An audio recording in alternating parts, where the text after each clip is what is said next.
And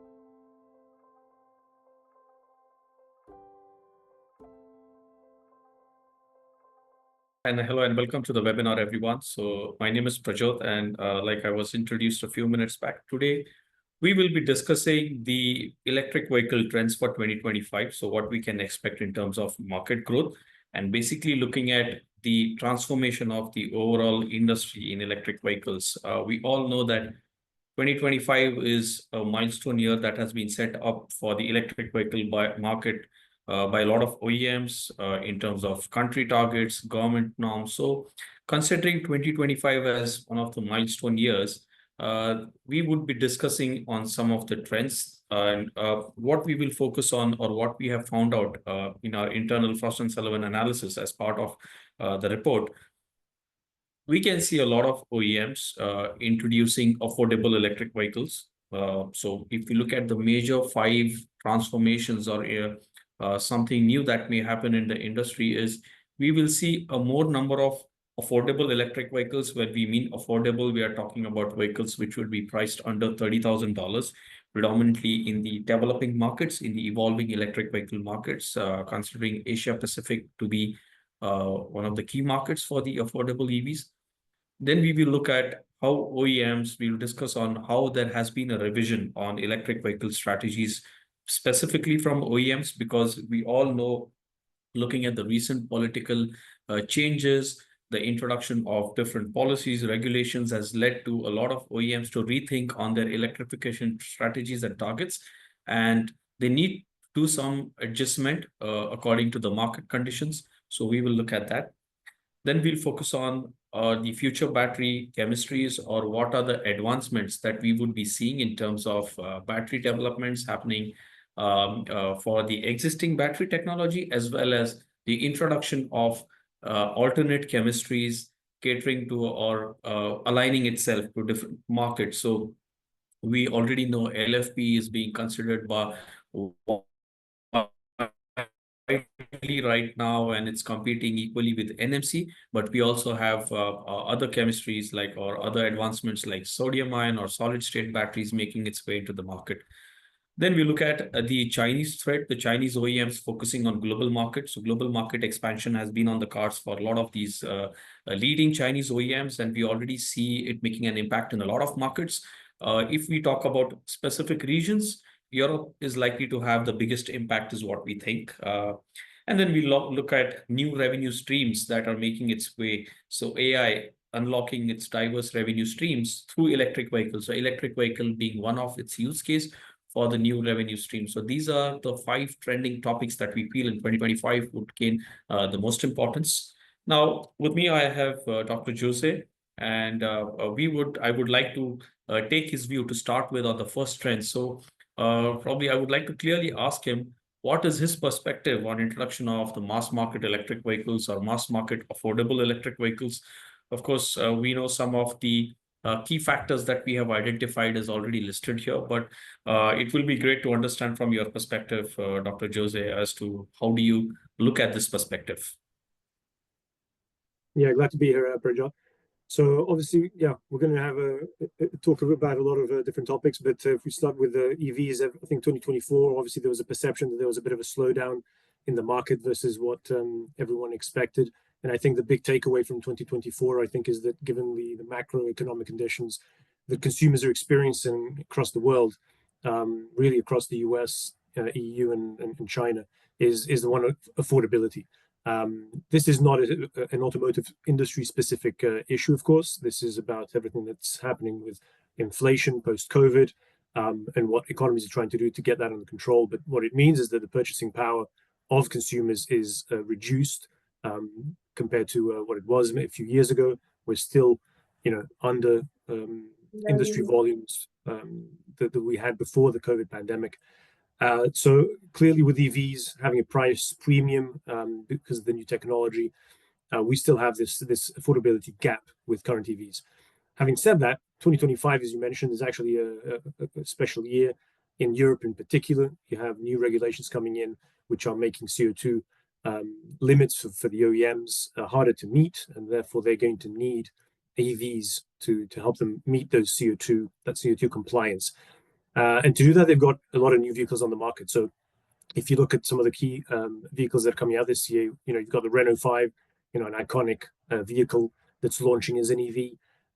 This won World Car of the Year already, so there's a lot of enthusiasm around this vehicle. Stellantis is coming out with a Fiat Panda, another iconic kind of historic vehicle as an EV, as an affordable, 20,000 euro range vehicle. Obviously, you have existing vehicles that have been on the market, like the Peugeot 208 for a while, and the Citroen C3 that are doing very well, and obviously one of the most affordable, the Dacia Spring, also being very popular. So there are more and more affordable models coming to the market. I think this is a good thing, and the industry is hoping that this generates additional demand for these vehicles, given especially also the fact that consumers can save on fuel costs when they transition to EV. Right. Yeah, I mean, that's exactly when we look at, these trends or classifying what vehicle may classify as an affordable vehicle and what is the price range that we look at. So, obviously, you mentioned, some of the affordable electric vehicles being priced slightly above 20,000 euros. But what was the impact that you would see mainly from the luxury OEM? So what we already know is, of course, a lot of luxury OEMs are looking at vehicles that would be competitively priced. Of course, not as competitively as we see as 20,000 or $30,000 or 20,000 euros. But how do you think is it making the luxury OEMs think on these lines, or how are they tackling this challenge here? Hmm. Yeah, so I mean, historically, obviously, the last kind of 5, 10 years, the premium OEMs, were tiptoeing into this market, obviously at a very high price point. So following obviously the Tesla lead as the main vehicle manufacturer that started in the premium space, clearly the premium OEMs, luxury OEMs, positioned their products at price points which were very much in the premium luxury domain.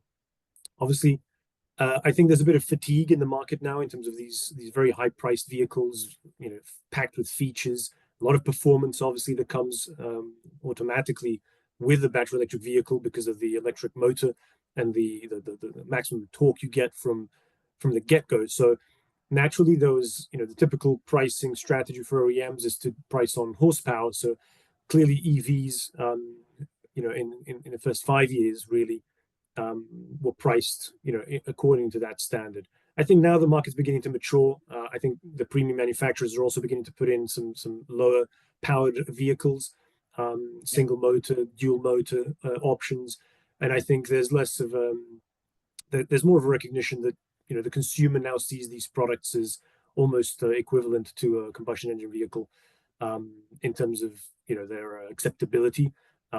And they no longer need to just offer EVs at the top of the portfolio as was the case, clearly for the last kind of 5 years. So I think we're going to see some, evolution of some of these strategies now from a portfolio perspective. You see some examples already. I think just this week, Mercedes came out that they're effectively eliminating the EQ brand and bringing it back into the traditional terminology and nomenclature of their model lineup. We've seen it from Audi as well. So bringing the e-tron name back into the naming convention that consumers and customers are used to. So I think there's some evolution in thinking and trying to address what consumers are saying, which is basically there's quite a lot of complexity and they just want a simple lineup to understand and make their choice, whether it's a combustion engine or whether it's an electric engine. Right. Right, exactly. I mean, yeah, also to add to that, I think if we compare the luxury OEMs and the kind of features that they're offering in a lot of vehicles, we see a stiff competition from a lot of, we could say, mass market OEMs, which are already giving a lot of these luxury features on entry-level electric vehicles. So that is another challenge that we could see. So, and looking at the consumer behavior, here we see that it's no more like going after the traditional vehicle manufacturer. I mean, there is no hesitant in adopting an electric vehicle which would be coming from a completely new OEM. If the product is competitive enough, the features are competitive enough, I think it is gaining traction. So we see, we have seen some classic examples already where we are seeing, from the likes of a lot of Chinese OEMs picking up pace in different geographies, predominantly because they are competent with the likes of Tesla vehicles. That's we see in the price sensitive markets where even $1,000 increase or decrease on the total price of the vehicle may influence the buyer decision. So that's what we have been seeing in this. Coming to the next topic of discussion, like I said, 2025 was expected to be a milestone year, but we did see some negative impact on the overall electric vehicle market in 2024. I mean, there were a lot of talks in the first quarter of the first half of 2024 where, a lot of the industry news we saw was that the electric vehicle market is not growing at the same pace. But towards the end, the picture was completely different, where we could see estimates of just 15 million, 15.5 million electric vehicles to be sold. It ended up on 17.7 million electric vehicles. Obviously, Middle East, if we have to talk about percentages, Middle East and Africa was one of the markets which is picking up, recorded almost 51% growth. Followed by that was the Asia Pacific region, which was almost 31% growth year on year. Europe was slightly under 1%.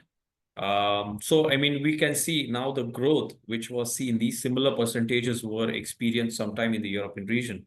Now that there are volumes close to 3.5, 3.6 million in Europe, now these kind of growth rates are being experienced in other regions. So if we look at a lot of these OEMs, predominantly in Europe, we see a lot of revision that is being done in, be it in the strategies of what kind of BEVs they're launching, what segments, whether they're going for plug-in hybrids, whether they're going for a higher number of mild hybrids. So we see a lot of these changes happening, revision of targets, delaying of the targets, mainly because of, if you look at the North American situation or in the US, there's a bit of leniency to it. I mean, it's like anti-EV kind of policies or regulations that we see, which may be the case in the coming months. So that will, of course, force a lot of OEMs, battery manufacturers, the complete value chain to shift their goals. So your perspective here would be, we already discussed some of the factors, but your views on this would be appreciated from this. Yeah. Yeah, you mentioned a lot of the dynamics that obviously are shaping the industry right now. I think 2024, you did see a lot of kind of somewhat negative sentiment, probably beyond what was justified. Like you said, if you look at the numbers, 2024 totals, global and even regionally, even in the US, I think they were relatively positive. However, I think the expectations were that the growth would continue as we saw 2022, 2023. And so in that context, we did have a slowdown in the growth trajectory. Having said that, absolute volumes were up. So absolute volumes are still up in the US, around 10%. Like you said, Europe was flat. I think there's lots of dynamics, as we know, happening in Europe that are impacting consumer sentiment. I think obviously, Germany withdrawing the subsidies was a big impact. Obviously, Germany, France, UK really dominate the volumes in Europe. So I think there's a lot going on.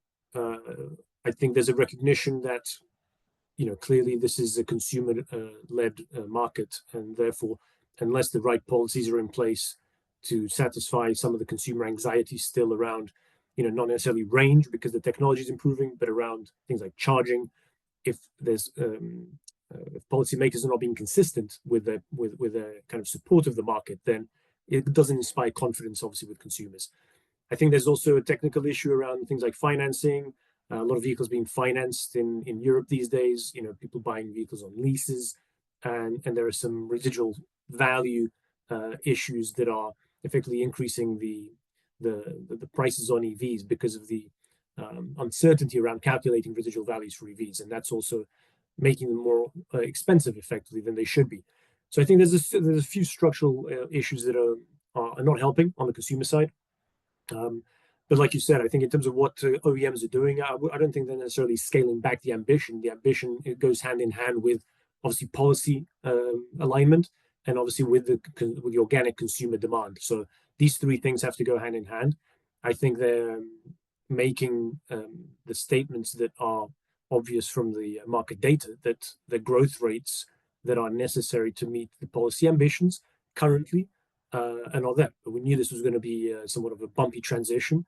And so this is what we're experiencing at the moment. And certainly in Europe, clearly the discussions are being had about how they can manage some flexibilities so that they can still meet the regulatory requirements, but maybe on a way that is more flexible, so they can not have unnecessary pain inflicted on OEMs, which are already invested a lot in new product and new technology to get us where we are today. Yeah, yeah, I think absolutely. And also, I think on the other hand, what we also see is we could classify this as the correction in the market because, like you said, in how we have been seeing the changing scenario in the mainly in the European market, where a lot of incentives are being taken off, the direct monetary incentives, like they were there in a lot of these leading EV European markets, they have been taken off, and now the markets are kind of on the self-sustaining mode. So it's more of seeing the reality as to how the market behaves if there is no monetary support either from the government or from the OEM. So it is forcing the OEMs to price, look at the pricing, price them competitively, make sure it is aligned to what the market expectations, not being completely off track or higher than the IC engine vehicles. But I mean, that's how I look at it from my perspective, that we could look at it from the correction perspective, and the kind of growth that we see in the European market, probably one between less than 5% is one which is without any kind of government support in terms of monetary. The reason why we are seeing a higher growth in terms of percentage in APAC markets or Middle East Africa, I think APAC is one of the key regions where it is kind of, we could say the trend is now translated to the APAC market, where the introduction of incentives, support in the form of cash incentives given by governments, development of infrastructure, I think all of that is now transferred, or rather, these are the markets which are following the practice, and that's where we see the numbers coming there from. So even 10% of support from the government in terms of the price makes a huge impact. And that's why I guess we are seeing the translation of these growth percentages to regions such as APAC. So I think that's a perspective that I have to share on this. So if we move ahead with the remaining trends, so now we're looking at mainly what is the threat that we are, how are different OEMs looking at the threat from the Chinese OEMs? If we look at the global scale, we see, if we look at today's scenario, BYD happens to be the market leader. If we look at the absolute unit sales of 2024, they have sold over 4 million units of electric vehicles, being the market leader. Followed by that is Tesla, which is about 1.8 million. So it's almost the number of units that have been sold by BYD is almost 2 times than that of Tesla, which is the second largest or second largest OEM in terms of electric vehicles. Now, which are the impact areas? We already know, it would have a very big impact on the European market. On the global scale also, we see a lot of Asian markets seeing the inroads of a lot of Chinese OEMs, mainly the most aggressive one being BYD. But I think, Jose, your points on this impact on the European market versus how the global market is looking, and the acceptance of Chinese OEMs. Initially, if we looked at the first, when the electric vehicles are introduced, the first generation electric vehicles, which we classify between the time frame from 2011 to 2015, 16, we could still see a lot of probably Tesla being the leader, but from 2016 onwards is where a lot of market dynamics changed. And then we saw the introduction of Chinese OEMs. So, how do you look at it from the European perspective in terms of impact and the global view. Yeah. Yeah. Yeah, I mean, look, from the EU's perspective, Chinese vehicles, whether Chinese brands or vehicles owned by Chinese companies with European brand names like MG. So MG obviously is a British brand, but has been owned by a Chinese company for many years. So I think customers obviously are quite happy to buy Chinese-made vehicles. I think that's number one. I think we've seen that that is not an issue. I think even premium manufacturers, obviously Tesla included, Volvo, are manufacturing in China and selling abroad. So I don't think there's a quality issue or a concern from consumers about buying Chinese-made complex products like EVs. I think in terms of the Chinese branded vehicles, clearly that's from a European perspective and more something they need to get used to understand. These brands are not generally known. We saw obviously last year here in Europe BYD sponsoring the European Football Championship as a way to make a kind of an entry into the market and make the brand more aware. I think that's happening. I think you see lots of stores popping up already in a number of different countries. I've traveled across Europe and seen BYD vehicles on many roads in Paris and London and other main cities. So I think BYD is probably well positioned to expand and grow. Like I said, brands that have been around for longer, like MG, continue to do well. I think those have a number of vehicles on the market already. And I think we have new companies that consumers will also get used to seeing more of. Like Chery, obviously investing in Spain for production. Obviously, Stellantis doing a joint venture with Leap Motor for distribution of vehicles in Europe. So I think these will probably take a couple of more years to really kind of get their roots into the market. But certainly the leaders like BYD are showing that consumers are quite happy to buy what they consider to be high quality, good value vehicles. And I think obviously that just adds to the challenges for European OEMs in the sense that the market is growing more competitive by the day. When we look at the acceptance point of vehicles coming from Chinese OEMs, a lot of the evolving or developing electric vehicle markets, what we see is it is forcing the local OEMs to adapt to different kind of business models. For example, if we look at a market like India, again, we could classify that as one of the fastest growing markets within the APAC region.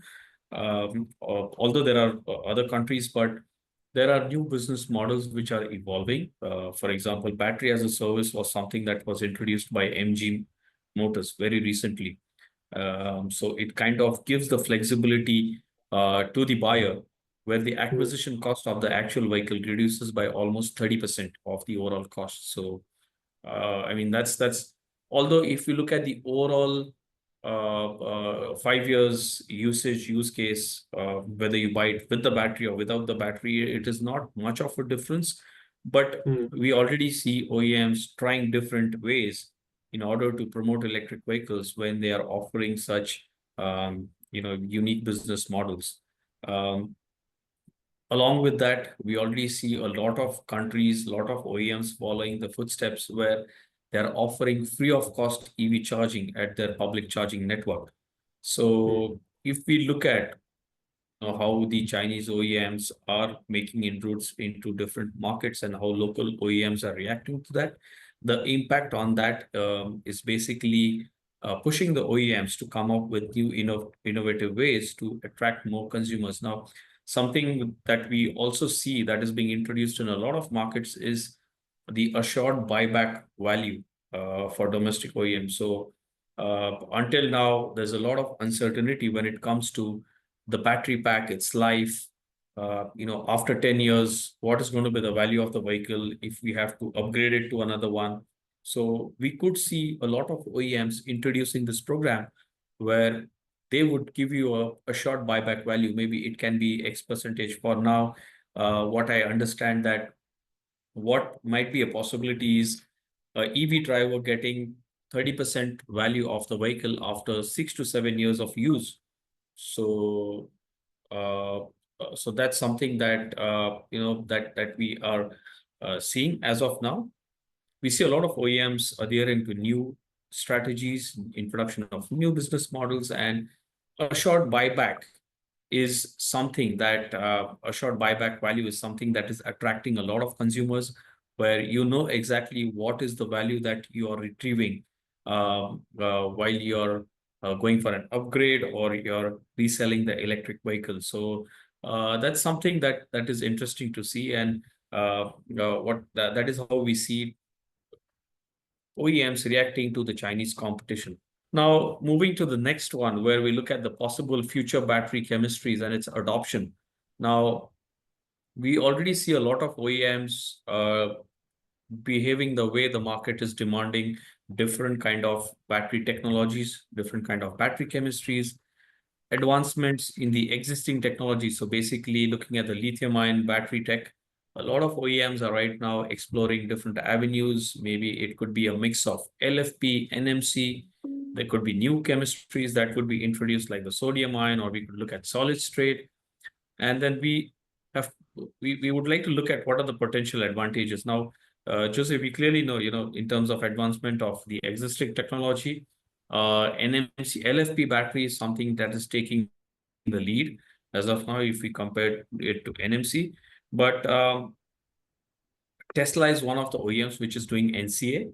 But LFP is, Yeah. again, a lot of OEMs are going for a multiple battery chemistry strategy where they have battery adoption depending on which market they're operating in. So, for example, if you look at European and the North American market, it's mainly NMC market. But if you mainly come to the APAC market, and if they have suppliers from China, they're mainly inclined towards LFP batteries. So what is your perspective on this in terms of when we look at the possible advancements in existing battery chemistries and the future battery chemistries?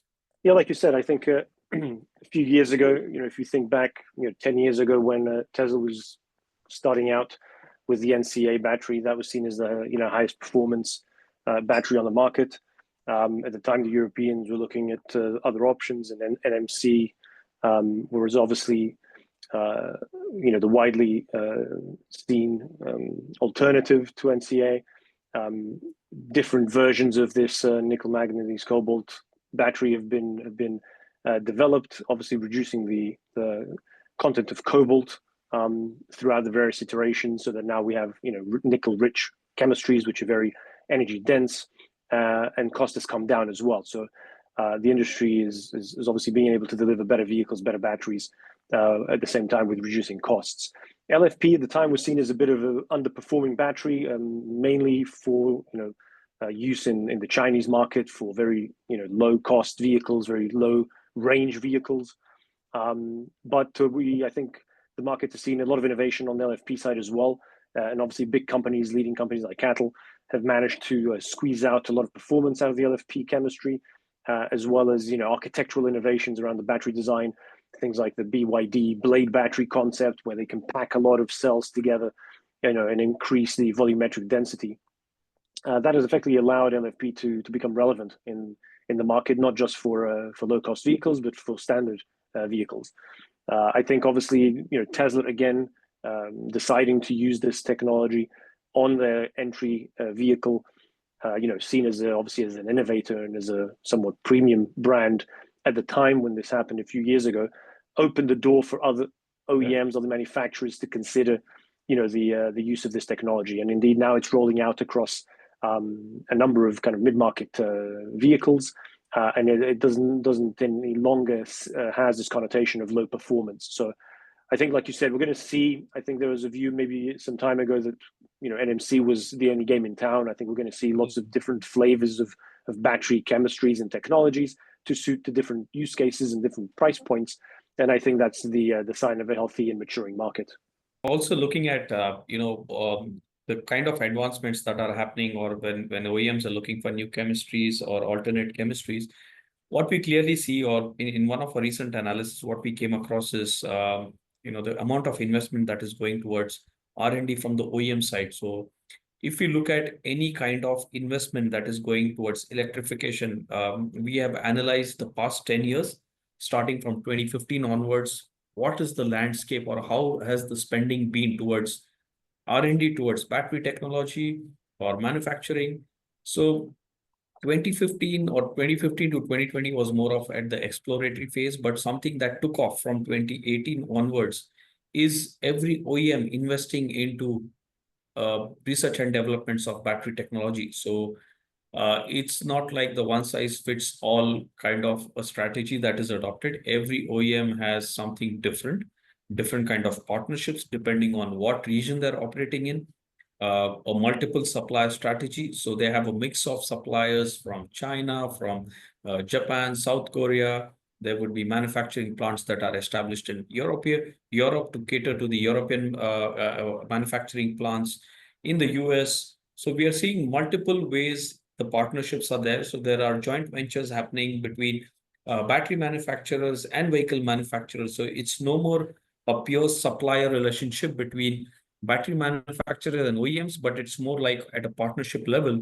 where we see a lot of investment or billions of dollars being spent towards establishing battery manufacturing plants to meet the manufacturing demand in their respective production plants. So that's something that we have seen as one of the some we could call that as turning points for a lot of OEMs where they are spending as high as 40 to 50% of the total funds that they have towards electrification is going towards either R&D and manufacturing or acquisition of new companies which focus on new chemistries. So when we talk about sodium ions, solid state, lithium, sulfur, we some lithium metal air. So these are some of the alternative chemistries that we are seeing, and looking at mainstream OEMs being serious about this and having seen the kind of expenditure gone towards that. So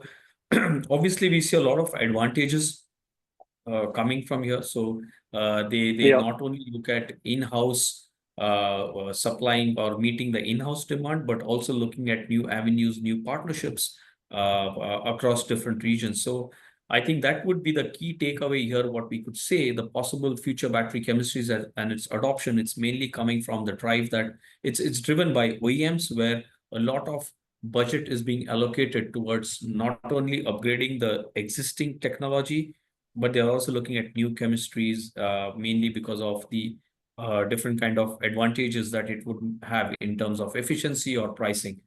So that is my perspective mainly on the future battery chemistry adoption.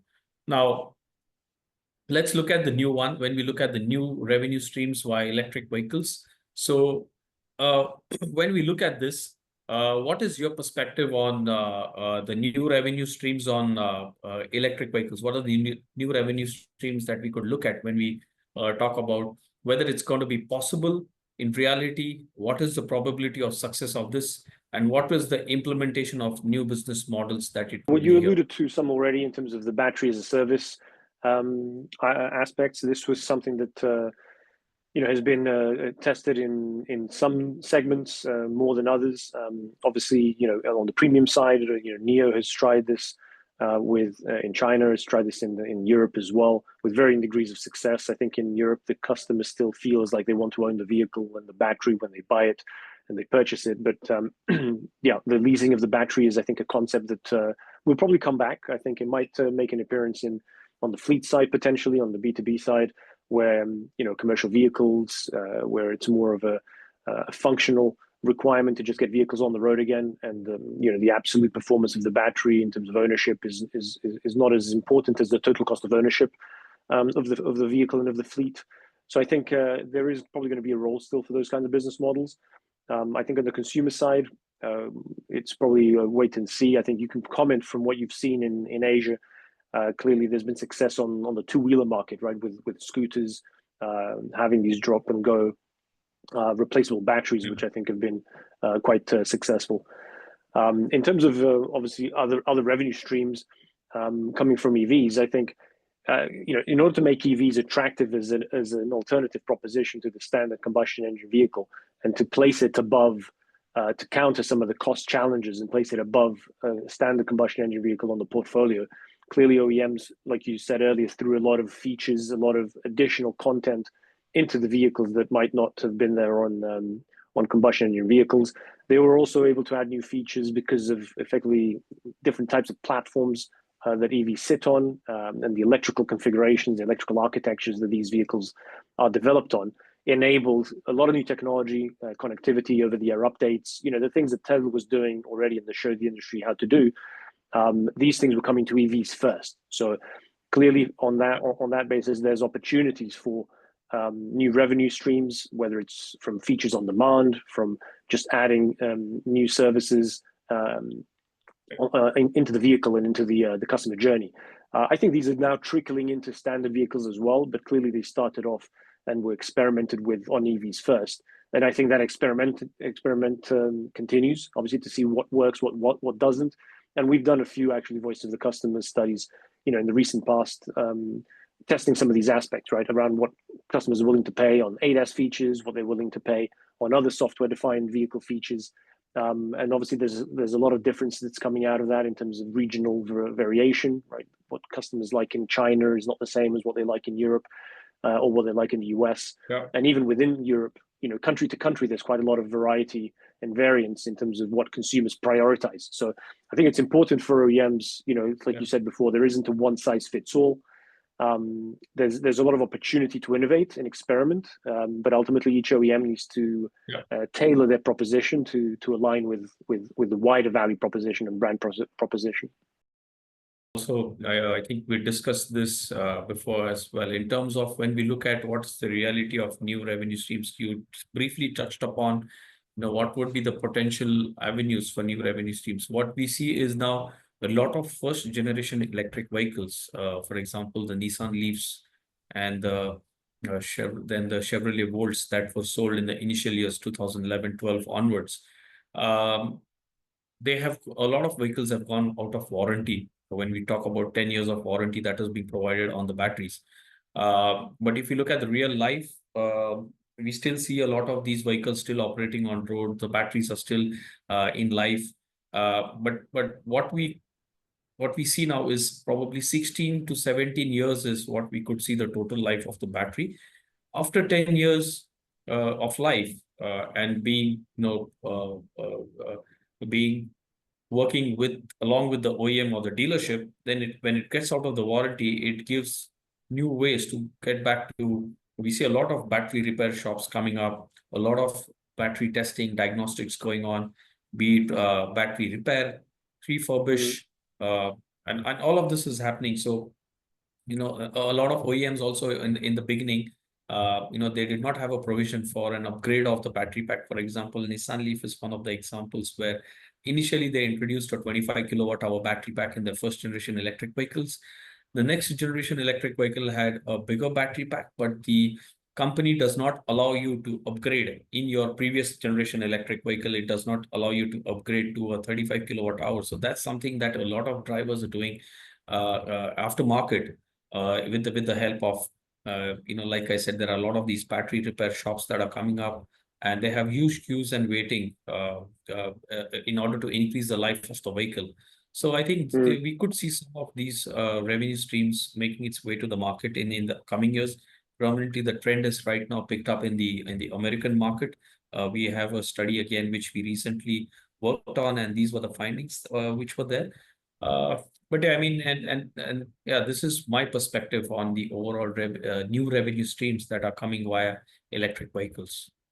Yeah, no, you're absolutely right. And the circularity of batteries is obviously of critical importance to ensuring that the CV transition is sustainable at the end of the day. And also from a security of supply perspective, it makes sense these batteries can be, renewed and recycled in principle a number of times and reuse the materials, reuse the new batteries. So this is something that all regions are looking to develop in terms of the recycling industry.